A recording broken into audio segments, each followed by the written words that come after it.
आचार्य जी प्रणाम। जो छोटा है उसकी जो निरंतर चेष्टा चाहत होती है कि वो बड़ा हो और खुद को बड़ा दिखाता है, जताता है, चाहता भी रहता है, फेक करता है, tries to fake it until he makes it. तो ये जो फेकिंग चल रही है इसके पीछे क्या मनोविज्ञान है? इसके पीछे मनोविज्ञान नहीं, मूर्खता है। छोटे से बड़ा नहीं हुआ जा सकता। छोटे से बड़ा नहीं हुआ जा सकता। छुटपन का त्याग हो सकता है, और ये दो बहुत भिन्न दिशाएं हैं। हमारा छोटू चाहता है बड़े बड़े जूतों में पांव डाल देना। हमारा छोटू चाहता है डबल एक्सेल की कमीज पहन लेना। क्या होगा? बस। छुटपन का त्याग एक आंतरिक घटना होती है। छोटे से बड़े होने की चाहत बिल्कुल वैसे ही होती है जैसे बर्फ का गोला पहाड़ से ढुलकता है, स्नो बॉलिंग जिसको बोलते हो। बर्फ की गेंद चलती है थोड़ी ऊंचाई से, और ढलान पर और बर्फ से गुजरती है तो उसका आकार बढ़ता जाता है। मूल रूप से कुछ बदला? यदि एक कण छोटा था हिम का, तो हिम की बड़ी गेंद भी क्या है? बहुत बड़ी मान लें उसको, दिखने में बड़ी है, उसके मूल में तो वही बर्फ का छोटा सा अणु बैठा हुआ है ना। हम जिसको भी कहते हैं तरक्की, प्रगति, उन्नति, आगे बढ़ना, विशाल हो जाना, वो सब ऐसा ही होता है। तुम मूल रूप से बदल जाते हो क्या बड़े आदमी बन करके? जब तुम कह रहे हो आदमी कोई बड़ा होना चाहता है, तो जो बड़ा आदमी हो गया वो मूल रूप से बदल गया क्या? दोनों ओर से, दोनों तरीके से देख लो बड़े होने को। शारीरिक रूप से बड़े होने को, उम्र बढ़ गई, 5 साल से 50 साल के हो गए। आर्थिक रूप से बड़े हो गए, बैंक बैलेंस बड़ा हो गया। सामाजिक रूप से बड़े हो गए, प्रसिद्धि आ गई। यही सब होता है बड़ा होना। एक आध और इसमें कुछ जोड़ सकते हो। मूल रूप से कुछ बदला। 5 साल का जो बच्चा था, 50 साल का जो वयस्क है, उनकी मूल वृत्तियां क्या बहुत भिन्न है। बच्चे को खिलौना लाने में भी ले गया था, एक एक खिलौना बड़ों के ही उपकरणों का लघु रूप है।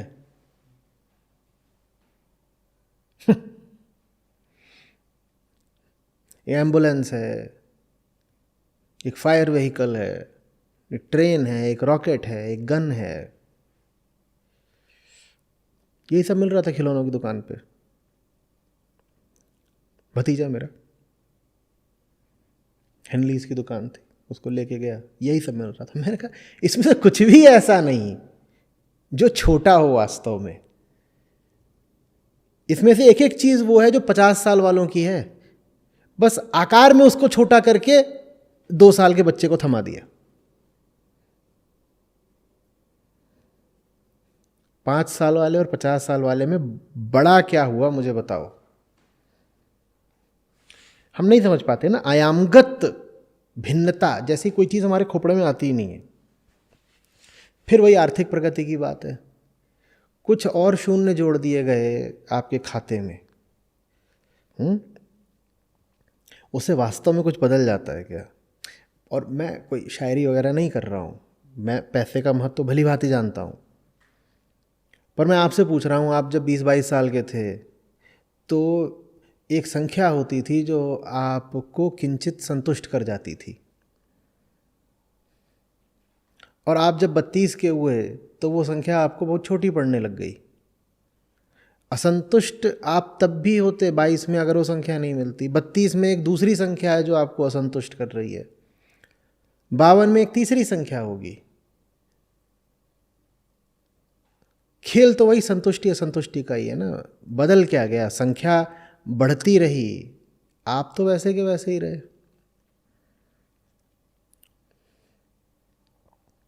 ये लगभग वैसी सी बात है कि कोई रुपयों को पैसे में अभिव्यक्त करे और बोले मैं बड़ा हो गया। अभी आपके पास कितना था? 10, अब 1000 पति हो गए। हजारपति हो गए।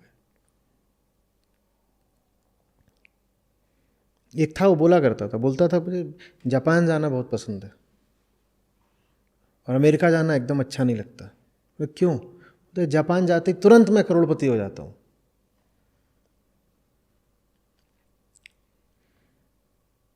अमेरिका जाते ही बड़ा सब कटा कटा घुटा घुटा सा लगता है, कम हो गया।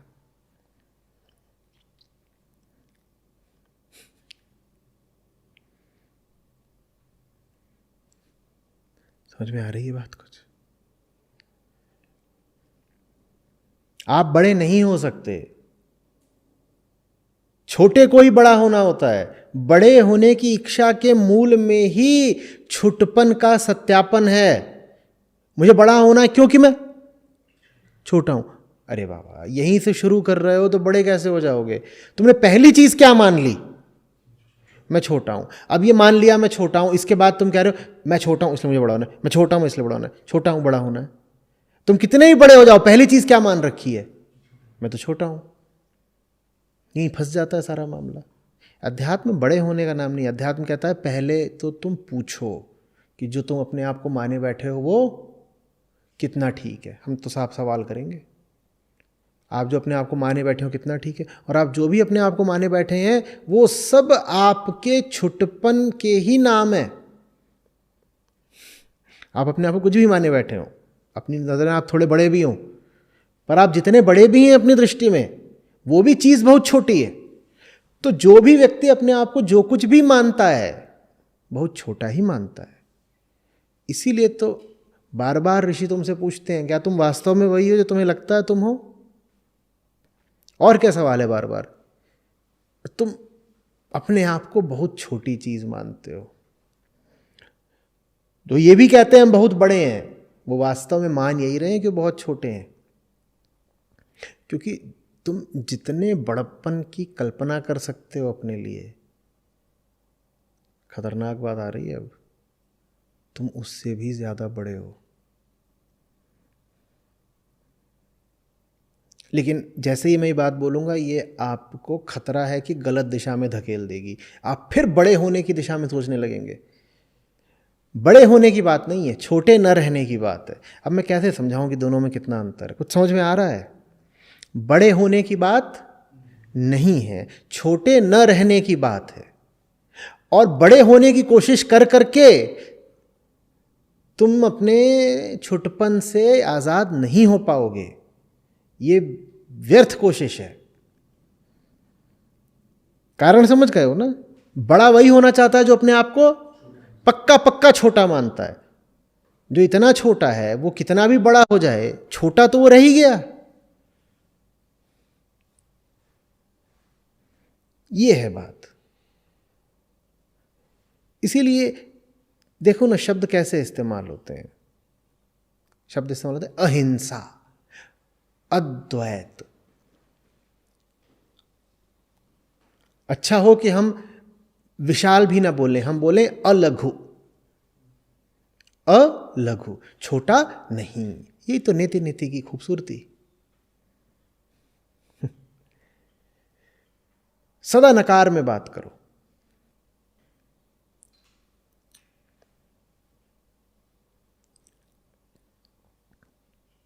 आचार्य, अस्तेय, अपरिग्रह, निरालंब। नकारा ही आ रहा है लगातार, अवलंबन नहीं।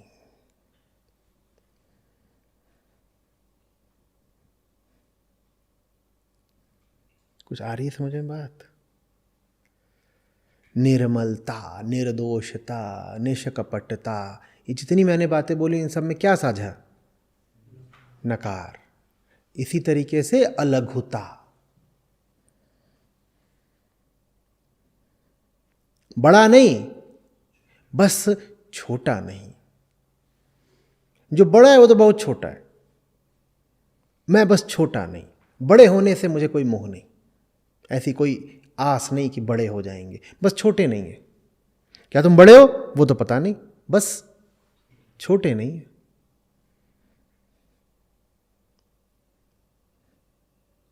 लेकिन बस यूं बोल नहीं देना है कि छोटे नहीं है। अगर छोटे हो तो पहले मानना पड़ेगा हाँ छोटे हैं, पर छोटा रहना नहीं है। खाली ज़बानी कारीगरी से काम नहीं चलता कि मुंह से बोल दिया हम छोटे नहीं हैं, ऐसा थोड़ी होता है।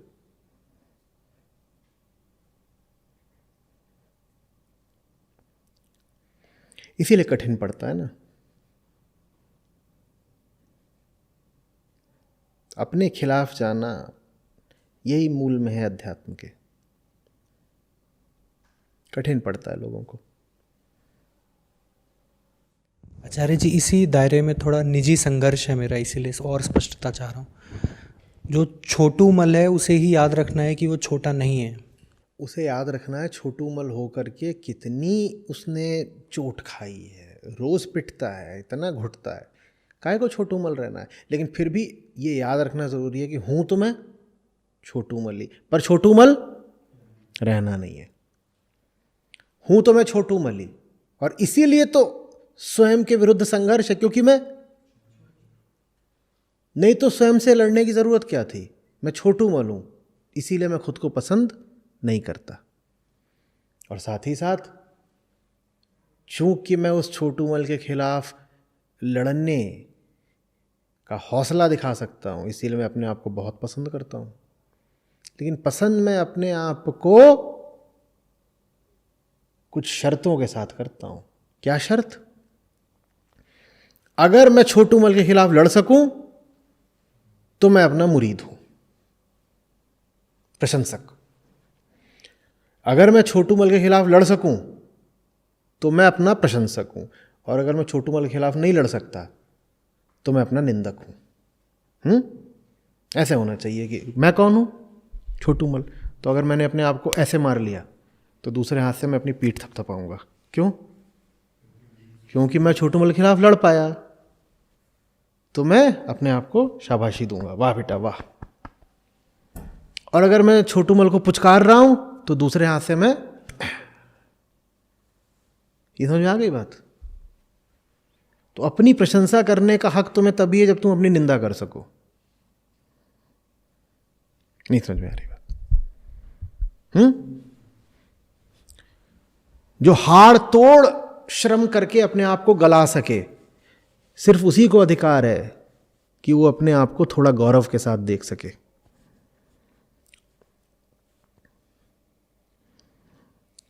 अपना निंदक होना आवश्यक है, अपना प्रशंसक होना शर्तों के साथ आता है। निंदक होने में कोई शर्त नहीं, वो चीज तो बेशर्त है, क्योंकि निंदा के लायक तो हम हैं ही हैं। तो निंदा तो हम कभी भी कर सकते हैं अपनी, हाँ बोलो अभी करनी अभी कर देंगे, हम चीज ही ऐसी है। जब बोलो तब तैयार हैं अपने दुर्गुण देखने के लिए, सारे गुण ही हमारे दुर्गुण हैं। तो निंदक तो हम अपने निरंतर हैं। हाँ, जब कभी हम इस निंदनीय चीज की निंदा ईमानदारी से कर पाए, इसको टक्कर दे पाए, इसको थोड़ा हिला गिरा मिटा पाए, तब उस दिन हम अपने आप को ये भी कर देते हैं, अच्छा किया। यहां पर बात लगातार अपनी भर्त्सना करने की नहीं हो रही है। यहां पर बात हो रही है कि अगर अपनी प्रशंसा करना चाहते हो तो किन शर्तों पर करनी है।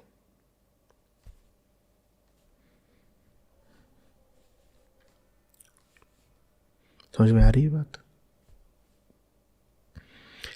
मैं चाहता हूं हम सब इस लायक बने कि अपनी प्रशंसा कर सकें, पर वो चीज़ हल्की नहीं है, आसान नहीं है।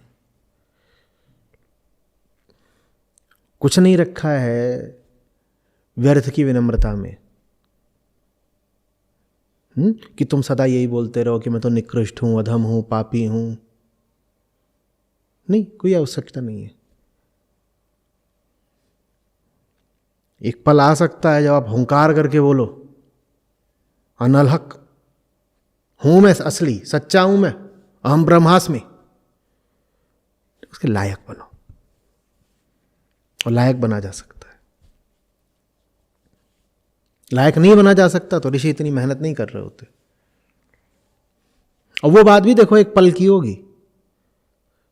आज मैंने कुछ ऐसा करा है कि आज अपनी तारीफ कर लूंगा, कल मैं क्या करूंगा मैं नहीं जानता, क्योंकि माया तो जिंदा है। कौन जिंदा है? जो सांस ले रहा है वो जिंदा है ना, उसी का नाम क्या है? माया। तो जिंदा है, कल का भरोसा नहीं। पर आज मैंने ये बच्चू छोटू मल को अच्छी टक्कर दी है। बहुत कह रहा था नींद आती है नींद आती है, ऐसी टक्कर दी मैंने इसको। 4 घंटे अतिरिक्त जगा के रखा, बार बार बोल रहा था भूख लग रही भूख लग रही, बढ़िया टक्कर दी इसको मैंने। 6 घंटे और कुछ खाने नहीं दिया, एकदम फिसला जा रहा था, बेईमानी करनी है आज।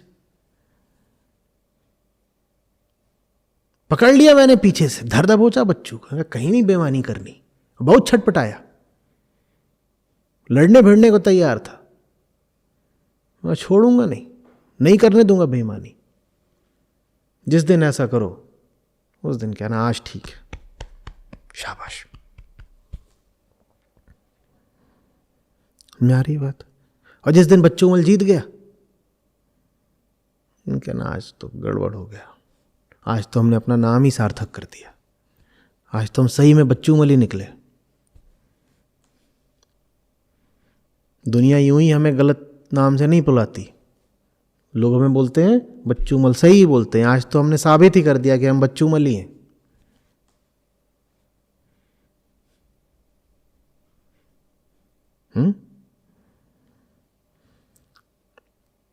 लिख लो बड़ा बड़ा, बच्चू मल को टक्कर देनी है। बच्चू मल तेरी तो उठते बैठते सोते जगते खाते पीते लगातार बच्चू मल ध्यान में रहे।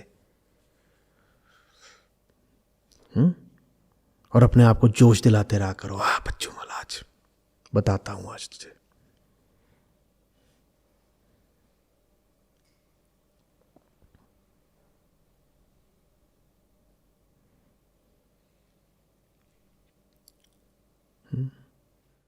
आचार्य जी, गुरु को हमारी निंदा इसीलिए करनी पड़ती है क्योंकि हमारी जो एग्जिस्टेंशियल ड्यूटी है कि हम बच्चू मल की निंदा खुद करें, वो हम नहीं करते हैं, इसीलिए उनको करनी पड़ती है। वो निंदा नहीं है, वो यथार्थ है। तुमको निंदा लगती है क्योंकि तुम अपने आप को पता नहीं क्या मानते हो। गुरु तो बच्चू मल को बच्चू मल बोल देता है, पर बच्चू मल का नाम कुछ अनाड़ियों ने क्या रख दिया है? महाविशाल।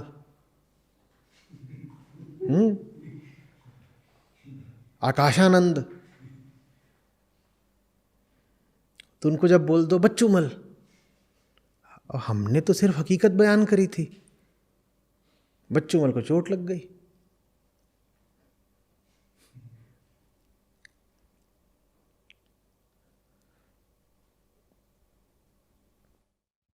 नमस्कार आचार्य जी। चलिए, सवाल थोड़ा धुंधला सा है, लेकिन मतलब मैं इसको अपने जीवन से जोड़ कर देख रहा हूँ कि तब ये इसको करने की बात आएगी कि आप बच्चू मल से लड़ रहे हो, या फिर जैसे इस श्लोक की सीख थी कि अपने आप को बहुत ज़्यादा गंभीरता से मत लेना। अब काम करते समय एक लगातार आप पर प्रेशर तो बना ही रहता है, तो उसको झेल सकें उसके लिए उस जो आपके सामने जो स्थिति है उसको तो सीरियसली लेना पड़ता है। तो जो लेने वाला है तो उसको स्थिति को सीरियसली ले रहा है, उसको गंभीरता से अपने सामने रख रहा है, तो वो क्या गलती कर रहा है उसको गंभीरता से लेके? क्योंकि गंभीरता से खुद को नहीं लेगा तो स्थिति को क्यों लेगा? गंभीरता से उस स्थिति के प्रति जो स्वयं में विरोध है उसको लेना है। बच्चू मल हल्की चीज़ नहीं है ना, उसको हराना है तो उसे गंभीरता से तो लेना ही पड़ेगा। कोई भी स्थिति थोड़े ही गड़बड़ होती है भाई, कोई भी स्थिति बड़ी भयानक विशाल या गंभीर नहीं होती। गंभीर होती है उस स्थिति के आगे बच्चूमल की विवशता। स्थिति थोड़ी गड़बड़ होती है। 5 किलो का वजन उठाना है, तुम्हारे लिए गंभीर स्थिति है? नहीं है। 3 साल का बच्चा है, उसके लिए तो वजन गंभीर था, या बच्चूमल का छुटपन गंभीर है? गंभीरता से किसको लेना है, वजन को या बच्चूमल का जो गहन विश्वास है अपनी अक्षमता में, उसको? क्योंकि बच्चूमल ही है वो 3 साल वाले, उनको कोई काम आ जाए सामने तो अरे बड़ी गंभीर भयानक स्थिति आ गई, हमसे तो होगा ही नहीं। वो स्थिति को भयानक बोल देते हैं, जबकि बात यह है कि स्थिति होती सब 5 ही किलो की है, लेकिन तुम अपने आप को माने बैठे हो छोटू सा। छोटू मल हूं ना मैं, 3 साल का छोटू मल हूं, तो 5 किलो वजन देख के भी मैं कह देता हूं अरे बाप रे बाप क्या आफत आ गई। तो गंभीरता से तो लेना है, किसको लेना है, 5 किलो के वजन को या लगातार गंभीरता से लेना है बच्चूमल को? बच्चूमल जहां आफत नहीं है वहां आफत खड़ी कर देते हैं, और जो सबसे बड़ी आफत है वो उनको दिखाई नहीं देती। कौन है सबसे बड़ी आफत? बच्चूमल स्वयं। वो उनको समझ में नहीं आती बात, वो लगातार बाहरी हालात का रोना रोते रहते हैं। 5 किलो का वजन आ गया, हम क्या कर सकते थे, आप बताइए। नहीं आप बताइए ना, इतनी जबरदस्त भयानक स्थिति थी बाहर, कोई क्या कर सकता है, आप बताइए। किसको गंभीरता से लें, 5 किलो के वजन को या बच्चूमल की जो ये कृत्रिम लघुता है, इसको?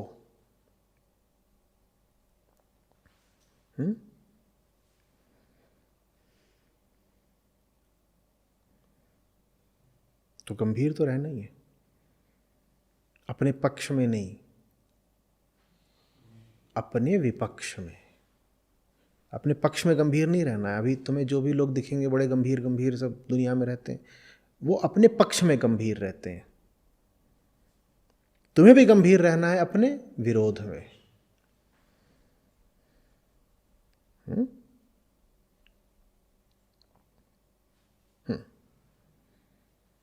बस इसके ऊपर ही एक छोटा सा और सवाल था कि जिस यंत्र को हम इस्तेमाल कर रहे हैं, जिससे हम अपने ही छुटपन से लड़ने की कोशिश कर रहे हैं, हमारा अपना मन, उसी का इस्तेमाल हमारा अपना मन भी कर रहा है अपने छुटपन को बचाने के लिए। तो जहाँ तक विवेक की बात है कि आप इस विवेक के साथ आगे बढ़ सकें, कि आप समझ पाएँ कि अभी फ़िलहाल जो आवाज़ आप सुन रहे हो, जो आपके मन में चल रहा है, वो बच्चूमल से निकल रहा है, या फिर मतलब ये विवेक की जो शक्ति है कि आप देख पाओ कि ये छुटपन से निकल रहा है आपकी, ये इससे बचा जा सकता है ये। और एक बात है तथ्य कि आप, ठीक है, आप ये कह रहा हूँ कि बच्चे के लिए 5 किलो है, 5 किलो का वज़न असल में आपकी जो ताकत है उस आप संभाल सकते हो, लेकिन अगर तथ्यवश सामने 100 किलो रखा हुआ है तो तथ्य को नकारना भी तो एक तरीके से नासमझी हो जाएगी। तो ऐसा कैसे कर सकते हैं कि तथ्य भी देखते रहें और फिर बच्चूमल से भी बचे रहें? बच्चूमल का काम होता है लगातार ये कहना कि मैं बच्चू हूँ, ताकि उसे वज़न उठाना ना पड़े। वज़न यदि इस लायक है कि उठाना ही है, तो आप तरीका खोजोगे वज़न उठाने का, न कि अपनी अक्षमता की सुरक्षा करने का। बहुत दो अलग अलग बातें हैं। एक बात यह है कि सामने किसी ने 100 किलो ला के रख दिया, अपने साथ मेरा अनुभव ये रहा है कि मैंने आज तक 50 से ऊपर उठाया नहीं है, ठीक है।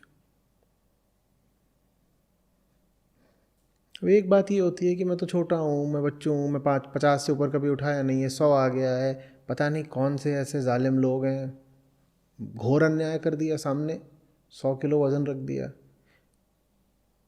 इस पूरी बात में मैं कहीं नहीं आता, इस पूरी बात में उन लोगों की दुष्टता आती है जो 100 किलो वज़न रख गए हैं।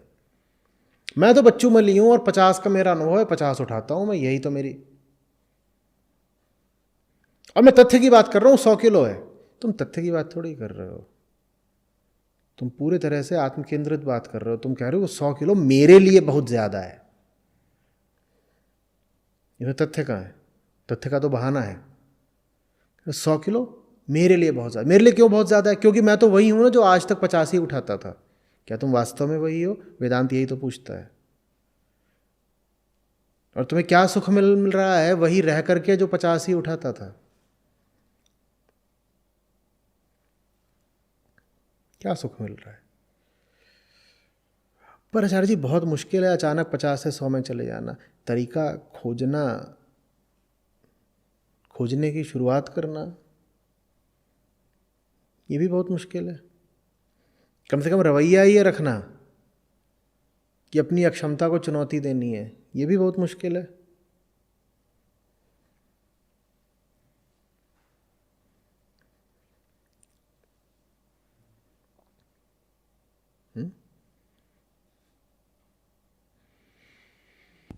आचार्य जी, इससे एक सवाल जो मतलब रोज़मर्रा के जीवन से ही, कि अब तब दिख रहा है कि अपने क्षमता पे कोई भी लगाम लगाना, कुछ भी उस पे व्यंग्य रखना, वो अपने आप में उसकी एक सीमा बांधना है, जो कि छुटपन का खेल है।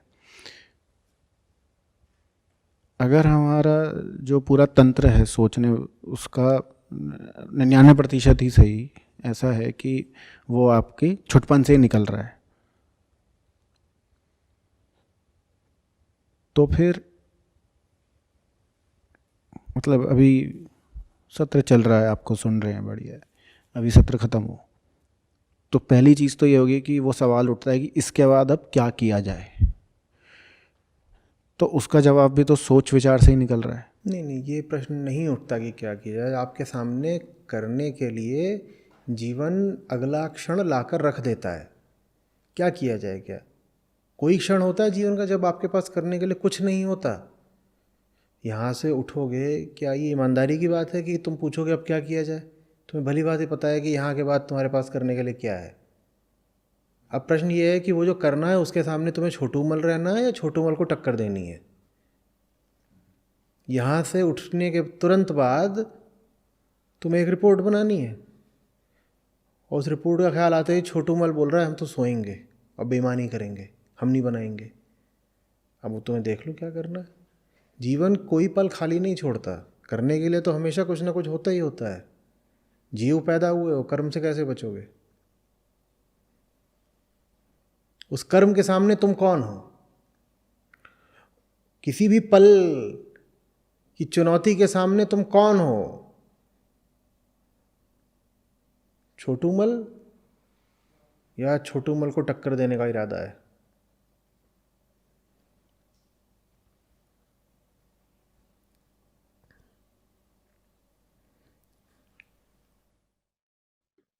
नमस्कार आचार्य जी।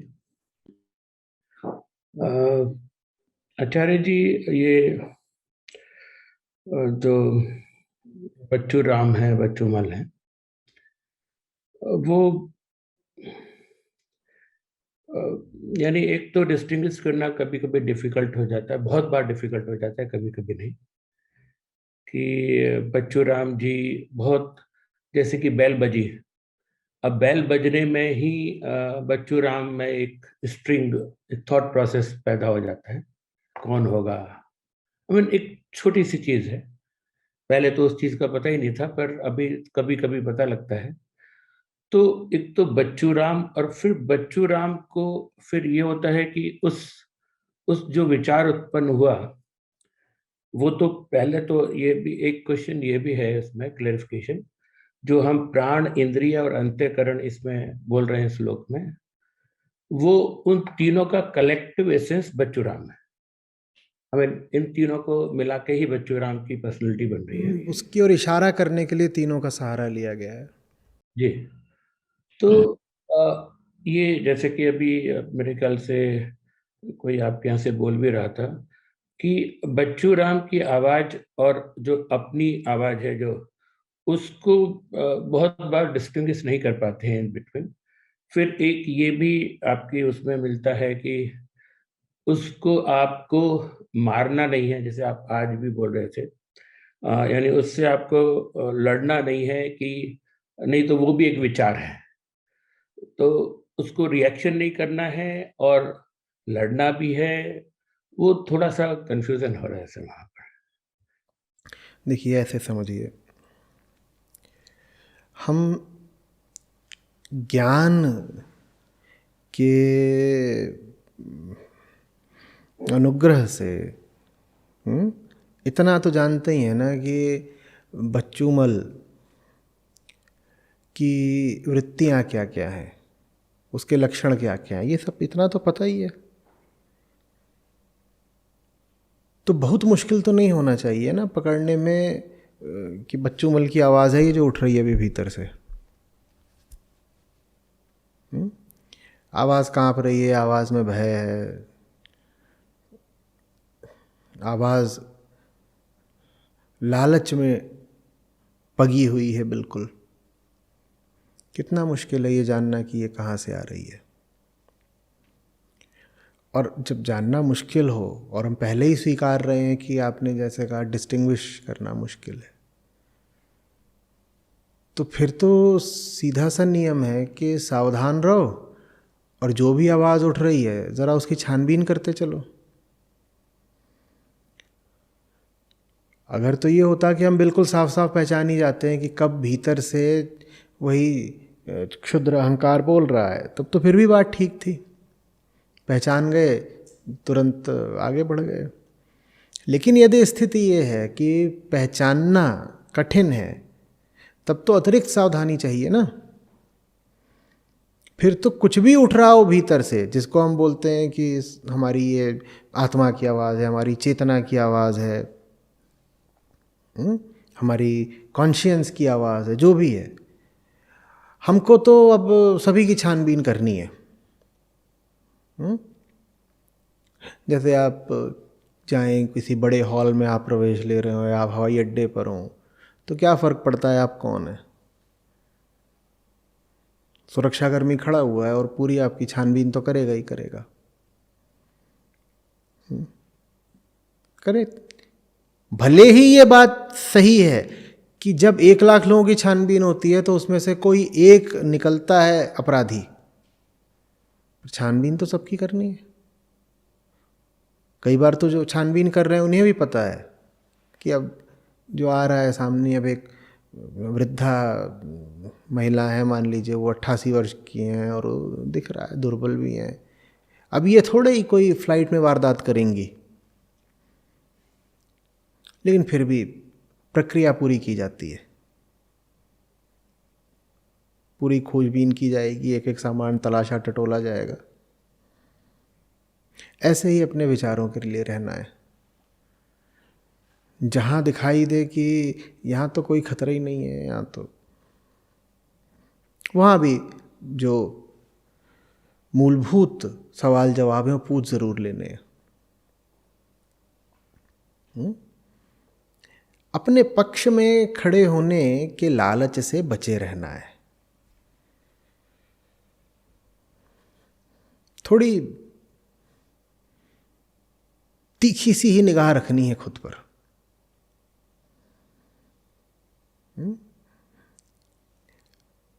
उन आवाज़ों पर भी नहीं जो पर ही नहीं जो भीतर से उठती हैं, उन उत्तरों पर ही नहीं जो भीतर से उठते हैं, उन प्रश्नों पर भी जिन्हें हम महत्वपूर्ण समझते हैं।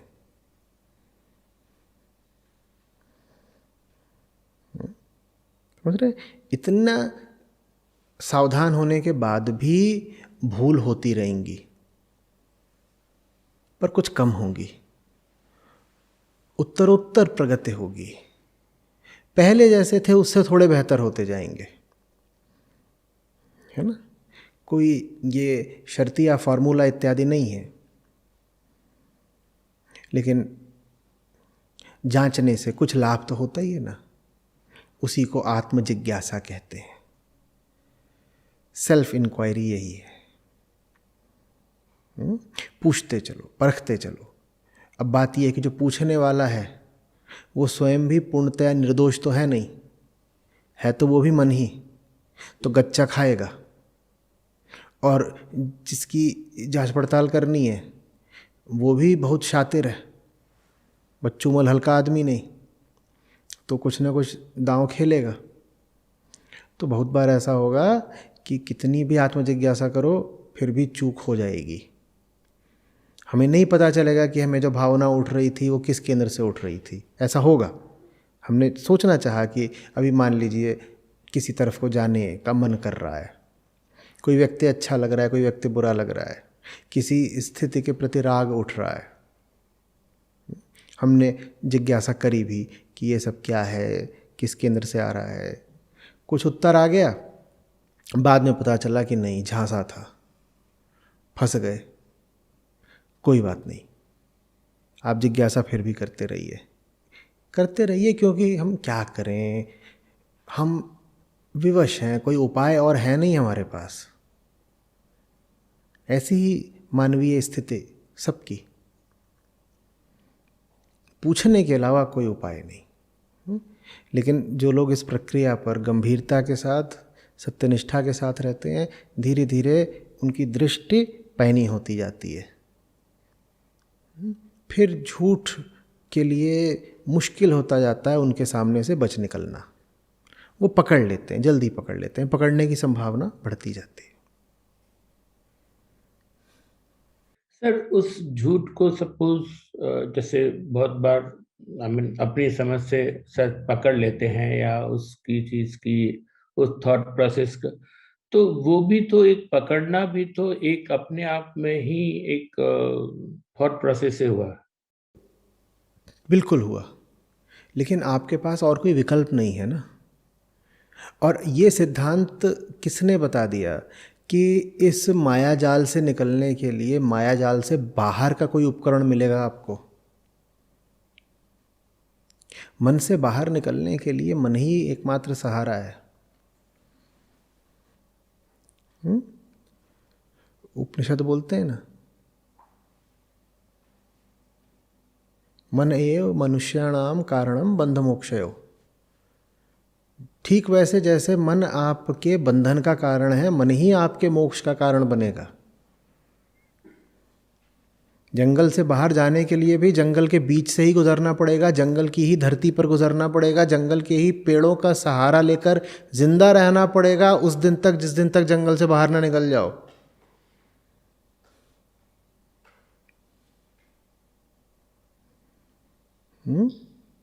जी सर, सो इस मैन्युफैक्चरिंग इंडस्ट्री में स्टॉक इन प्रोसेस का ड्यूरेशन बहुत लंबा है। बहुत लंबा है।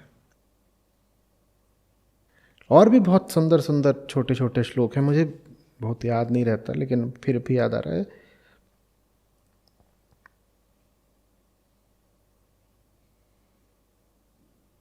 एक श्लोक है जिसका भाव यह है कि मन से मन को आलोकित करो।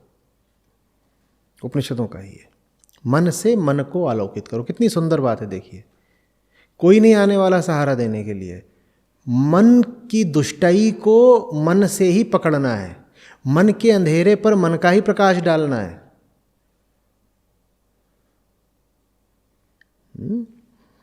लेकिन जैसा अभी थोड़ी देर पहले मैंने कहा, मन का ही जो प्रकाश मन के अंधेरे पर डालेंगे उसमें कई बार भूल चूक होगी।